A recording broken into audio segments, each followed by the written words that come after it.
I think this is a very good question. I have no idea if I to see of my all my movie only all three movies about some teenagers and the generation gap something, but I have no idea. Is it commercial? Is there teenagers want to go in the cinema to watching this movie?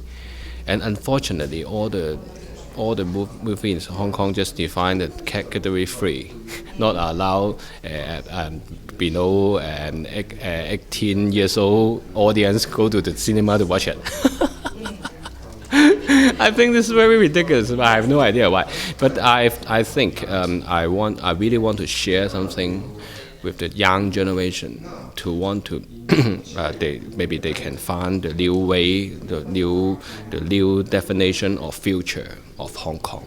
I think it's very important because you see Hong Kong is belong to UK for a long time, 100 years, and also returned to mainland China. The way we are very not very well known of the culture, what is mainland China people say, what the mainland China care, and mainland China people want Hong Kong people do to fulfill to mainland China government what the way they want Hong Kong people is. I think it's very complicated question. I always raise this question in my movie by some people relationship that's not only people relationship. I want to reflect the cultural what he really want to reflect always in his movie, there's elements of the cultural differences between the mainland Chinese people and then the Hong Kong people, and what the government wanted to lead the Hong Kong people to, and how the Hong Kong people feel against some of those,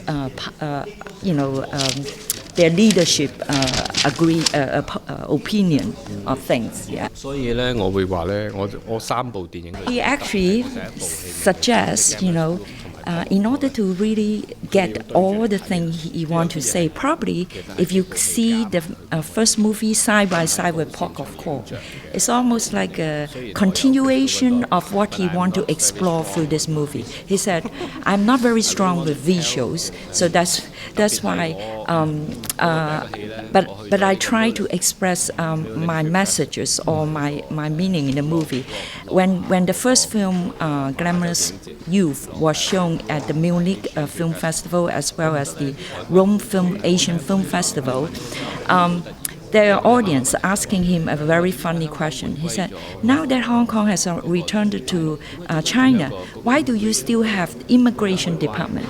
Why is immigration is still a process existed between your own country in a sense?" So he wanted to tell people that Hong Kong is a very isolated place, isolated peninsula or island attached to the mainland.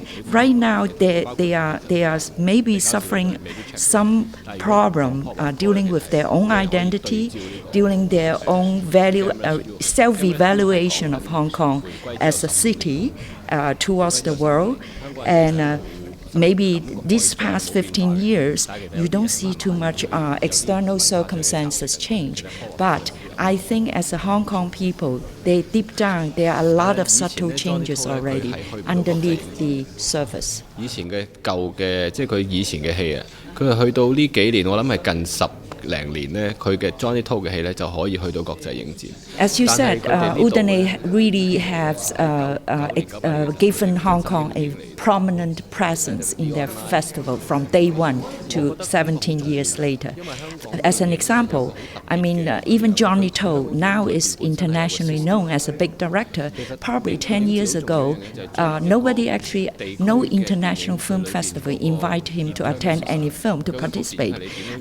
His first film, however, as a true testimony of Udai's support of Hong Kong cinema. Is 98 or 99, his movie My True Hero was being shown here. So I think it's very important. One thing important is through the film festival around the world, we actually all learn to understand each country, each region, each different region cinema. How do they tell their story? What kind of format they use?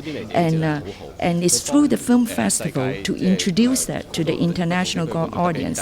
Hong Kong film has always been more commercial to some of the criteria of the International Film Festival, except we are a little bit commercial, but we also have a way of telling our story through the commercial elements. It's just an interpretation.